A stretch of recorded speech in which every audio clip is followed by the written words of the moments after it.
Assalamualaikum warahmatullahi wabarakatuh. Halo semuanya, kami dari kelompok 2 ingin memaparkan sedikit materi yang berjudul karakteristik, tujuan, dan ruang lingkup materi IPS. Sebelumnya, perkenalkan, nama saya Rini Sabina, NIM 2120201081 dari kelas PJI 4 sebagai pemateri pertama. Baiklah, langsung saja ke materi. Materi pertama yaitu karakteristik pembelajaran IPS.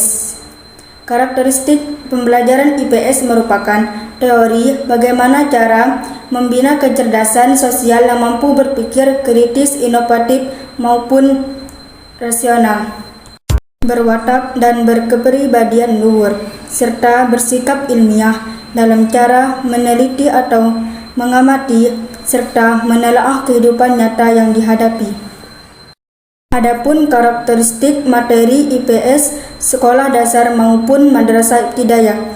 Yang pertama, IPS berusaha mempertautkan teori ilmu dengan fakta atau sebaliknya. 2. Pembahasan IPS tidak hanya satu bidang, melainkan meluas dari berbagai ilmu sosial. 3. IPS mengutamakan peran aktifnya siswa dalam proses belajar supaya bisa mengembangkan berpikir yang kritis, inovatif, maupun rasional.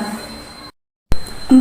Pembelajaran IPS dapat disusun dengan meningkatkan dari berbagai ilmu sosial dalam kehidupan nyata. 5. IPS dihadapkan dengan konsep kehidupan yang sangat labil atau mudah berubah. 6. IPS mengutamakan penghayatan hubungan antar manusia atau yang bersifat manusiawi. 7. Pembelajaran IPS tidak hanya mengutamakan ilmu saja, melainkan keterampilan.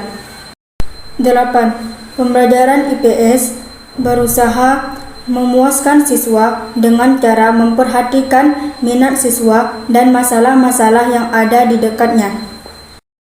9. Pembelajaran IPS akan senantiasa melaksanakan prinsip-prinsip dan karakteristik dan pendekatan apa yang terjadi pada ciri-ciri IPS itu sendiri.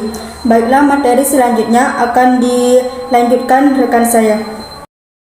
Saya Masykuda Lutfi Ananda sebagai pemateri kedua akan melanjutkan materi yang telah disampaikan oleh rekan saya. Materi selanjutnya mengenai pembelajaran materi IPS. Adapun beberapa tujuan dari pembelajaran IPS: membina peserta didik agar dapat mengembangkan pengetahuan berdasarkan data dari berbagai cabang ilmu sosial. Yang kedua, membina peserta didik agar dapat mengembangkan dan mempraktekkan keanekaragaman keterampilan studi dan intelektualnya secara tepat. Yang ketiga, membina dan mendorong peserta didik untuk menghayati, memahami, dan menghargai adanya keanekaragaman dan kesamaan kultural maupun individual. Yang keempat, membina peserta didik ke arah turut mempengaruhi nilai-nilai kemasyarakatan serta mengembangkan juga menyempurnakan nilai-nilai yang ada. Yang kelima, membina peserta didik untuk ikut berpartisipasi dalam kegiatan bermasyarakat baik secara individu maupun sebagai warga negara. Materi selanjutnya yaitu ruang lingkup pembelajaran materi IPS.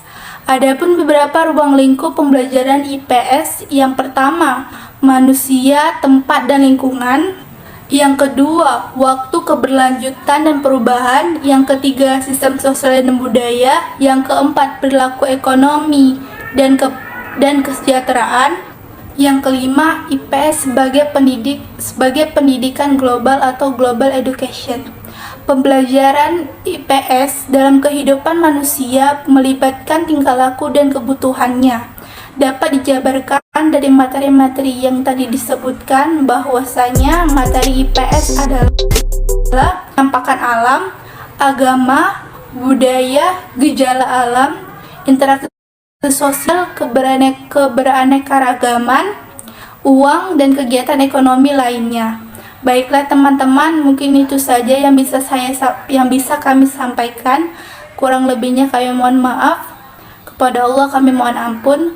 Saya akhiri. Wassalamualaikum warahmatullahi wabarakatuh.